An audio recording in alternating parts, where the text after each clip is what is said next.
Good morning. Today what I have given you is you have to solve or you have to do the analysis of RLC series circuit by yourself. So I am just giving a small idea and you can check what all you have submitted. Okay. So this is my I am connecting a voltage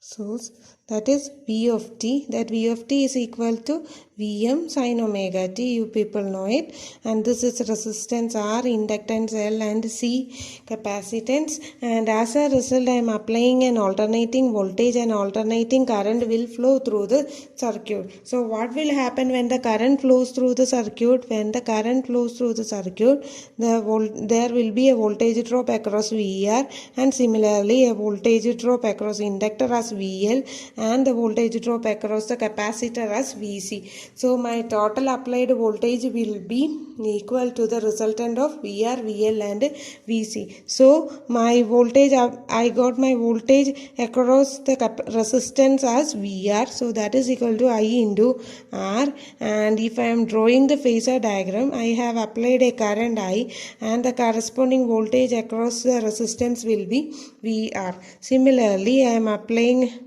I am getting a voltage across L and now I can write it as VL is equal to I into XL, sorry it is XL, or I can write it as I into, this is not 1 I, okay, 2 pi FC.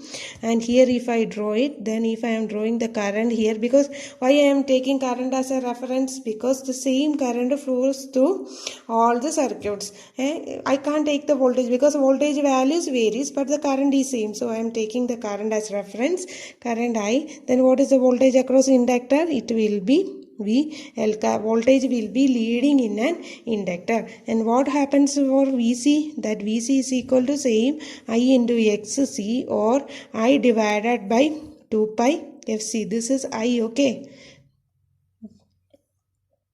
I divided by I divided by 2 pi FC. And in a capacitor, the current leads the voltage, okay, or voltage lags by 90 degrees. So VC. Now we have to combine their total. We have to combine the response and find the total effect in a circuit. So now what will happen if current I flows through the circuit? When a current I flows through the circuit, a voltage drop will be formed. That is, my voltage drop is VR. And what will be VL? VL will be, here VL will be leading, no? So VL. And what is VC? VC will be lagging, so VC. Okay, so now what is my resultant? This two will cancel, no? So VC minus VL, so my VL minus VC will be this and I will get my total voltage as V. Okay, so this is VR, VL minus VC and V. I am redrawing it. This is VR, this is my VL minus VC and this is my net voltage applied V. That VR we can write it as I into R, isn't it? And this is I into XL and I into XC. Okay, or I can write it as V is equal to, this is a right angle triangle, no? So V is equal to root of VR square plus VL minus VC the whole square. So I into R the whole square, I into XL, I into XC the whole square. From that I am taking I outside, so that is R square plus XL minus XC the whole square. Okay, so if I am, this is of the form I into Z, V is equal to I into Z in an AC system, isn't it? So I can write that is my Z is equal to root of R square plus XL minus XC the whole square. If I draw the phasor diagram again, then it will become, this will be my R and this will be my XL minus XC value and this will be my impedance triangle, impedance Z. Okay, so this is my impedance triangle and the angle between voltage resistance and Z is phi, or here we can easily identify this is the current and this is the net voltage, isn't it? So current will be in phase with VR, no? So this is the current and this is the voltage. This angle is phi. Okay, so this is the impedance triangle also. Next we have phi, or in the problem how we will find out phi? that is power factor we need. Cos phi is equal to, cos phi is adjacent side by hypotenuse, so R by Z we can take, or we can solve by taking tan phi is equal to opposite side XL minus XC divided by adjacent side is R. XL minus XC divided by R we can take it, or we can take it from here itself, that is VL minus VC divided by VR. If we are having these values, then we can find this power factor also. Okay, next what we have to find out is, we have to find out the power. Okay, what is the power power consumed? That is, the power consumed is equal to, first we will find out the instantaneous power. Okay, so power, first one is instantaneous power. Instantaneous power is small letter p of T, or small letter p is equal to instantaneous voltage into instantaneous current. Okay, so what is instantaneous voltage? Vm sin omega t. What is instantaneous current? As a result of this voltage, a current will flow, that I of t can be Im sin omega t plus or minus phi. Why I am putting plus or minus phi? In that case, we have to find out what is the value of phi. Okay, so here this is XL minus XC, no? So this is XL minus XC I have given. Okay, so here depending upon the values of XL and XC, how we can calculate is, we have three cases. Okay, for writing the equation of I of t, we have three cases we have to consider for our two parameters, that is XL and XC. Okay, so case 1. What is case 1? When XL is larger than XC. When XL is larger than XC, then XL minus XC will be a positive value. That which implies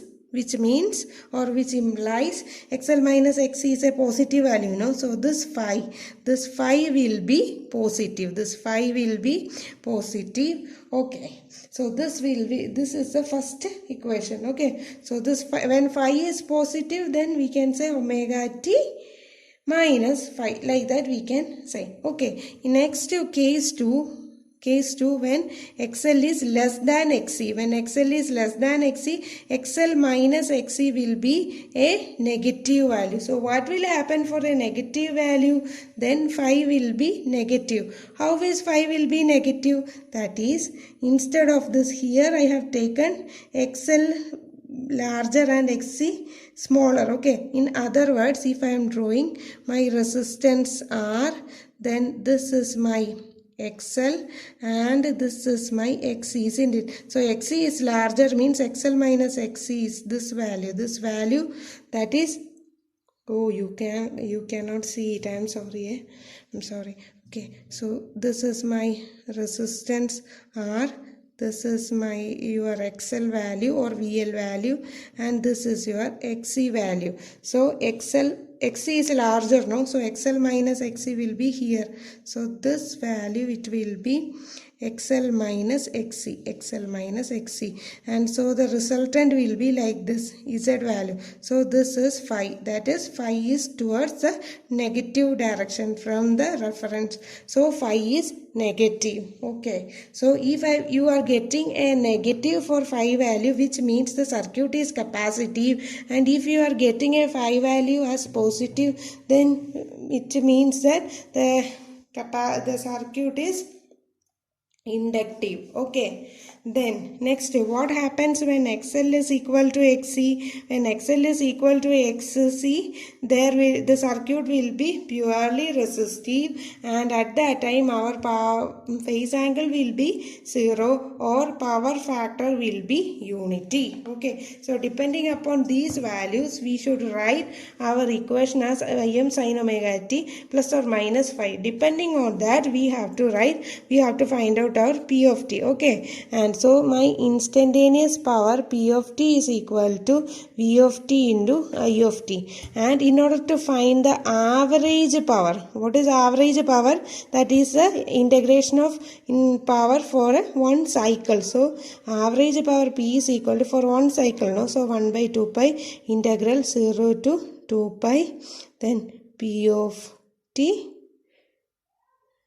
P omega t, okay, P of t into d omega t. This will be the equation for the average power. Okay, and if we are solving this, then we will get only our remaining equation, that is Vi cos phi, because we have already solved the same for RL and RC circuit. Now some term will occur with a 2 pi term, sine of 2 pi, and it will be cancelled. Okay, then that cos phi alone will survive.